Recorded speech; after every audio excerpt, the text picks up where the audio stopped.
آب اسفناج که کشیده شد بهش یه مقدار نمک میزنم، روغنم میریزم، میذارم که سرخ بشه.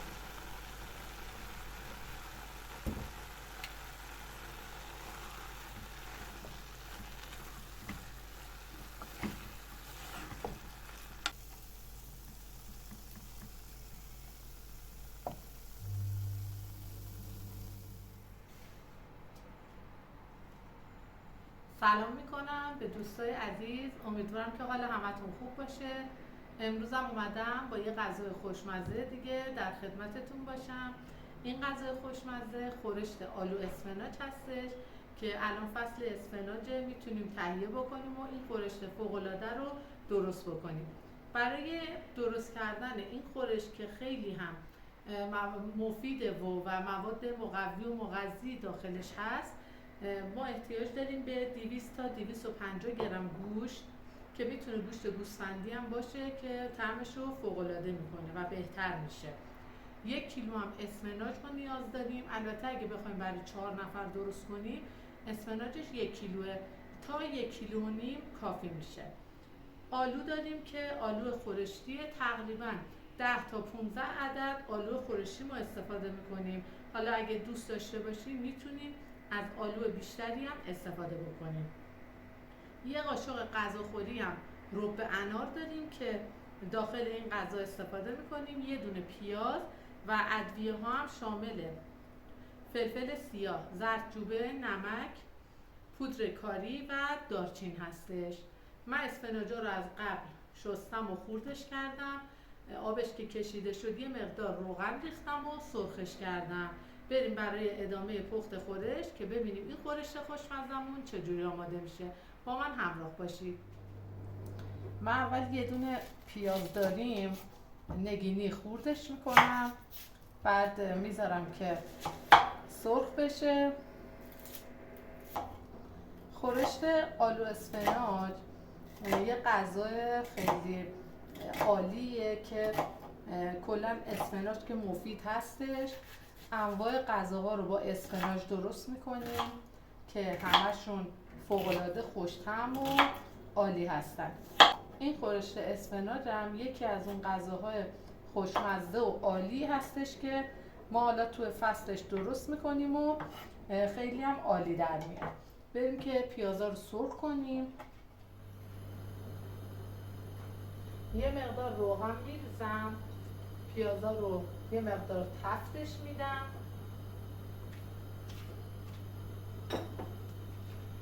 بعد که تفت خورد بهش گوشتمونم اضافه میکنم. اینم اسفناجمون که من سرخش کردم. اندازه سرخ کردن اسفناج هم دست خودتونه.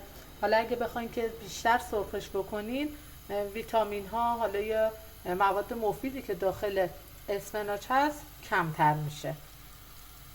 من این مقدار که میبینید اسفناجا رو سرخ کردم.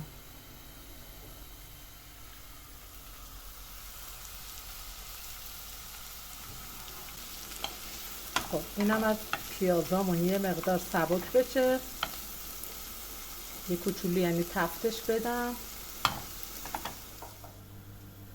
هوام که خیلی عالیه.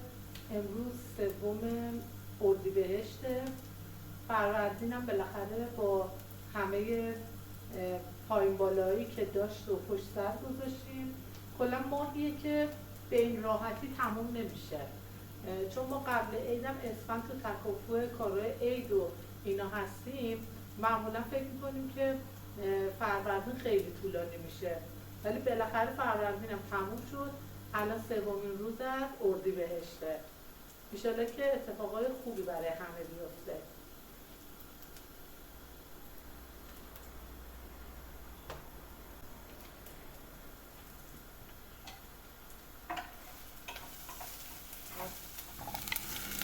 گوشتا رو بهش اضافه میکنیم. گوشتا رو هم تفت میدیم رنگ گوشتا عوض بشه. اگه آب اضافی هم داره کشیده بشه.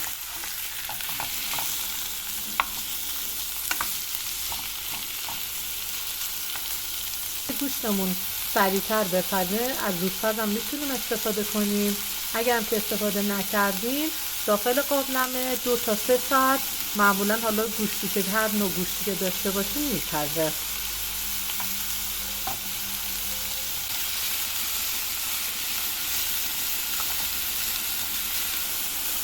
اینجا هم ادویه هایی که داریم بهش اضافه میکنم. من از هر کدوم نصف قاشق چایخوری زردچوبه رو 1 قاشق چایخوری استفاده کردم. به گوشتمون اضافه میکنم، با هم دیگه تفتشون میدم که عطر ادویه ها خارج بشه.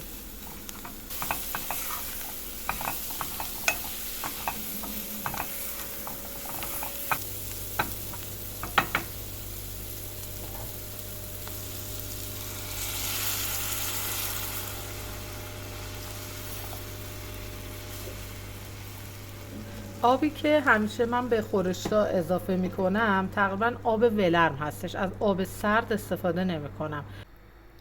آبی هم که اضافه میکنم روی گوشتا رو بگیره یه مقدار بیشتر.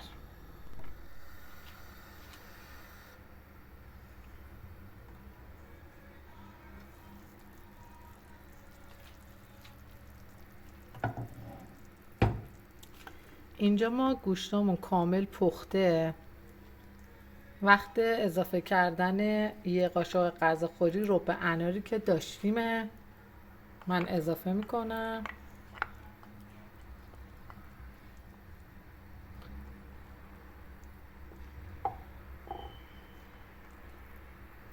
آلوهایی که داشتیم اونم اضافه میکنم.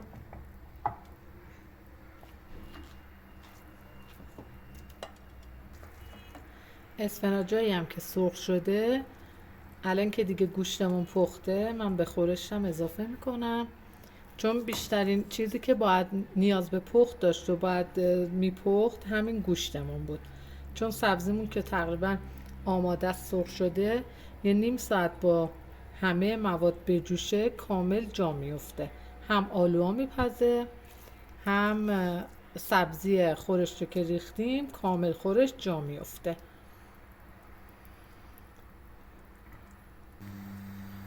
آب خورشتمون هم کافیه.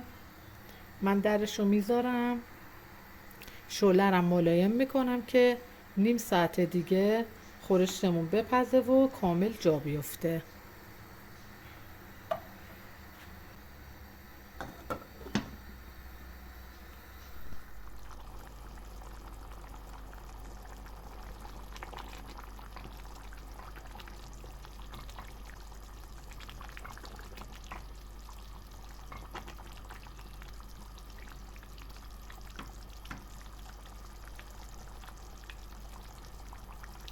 اینجا دیگه تقریبا خورشتمون جا افتاده، به اون اندازه‌ای که ما میخوایم به غلظت رسیده.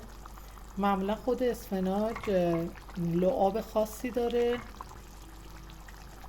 من زیر خورشت رو خاموش میکنم، بعد داخل ظرف سرو میکشمش.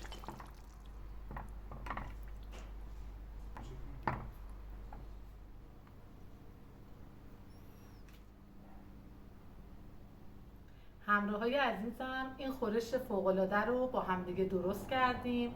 طعمش بی‌نظیره. خورشت آلو اسفناج یه خورشت پرخاصیتی هستش. بهتون توصیه میکنم که حتما این خورشت رو درست بکنید و نوش جان بکنید. یه طعم ملس و عالی داره. من تمام نکته هایی که مربوط به آلو اسفناج بود، خورشت آلو اسفناج بهتون گفتم. و اینکه شما دوستان همیشه همراه من هستید و لایک میکنید و کامنت میذارید، از همتون ممنون هستم. و اگه اینکه کانال منم هنوز سابسکرایب ندارین سابسکرایب کنید، زنگوله پیجم فعال کنید تا از ویدیو بعدی با خبر باشین. در پناه حق باشید. خدا نگهدار.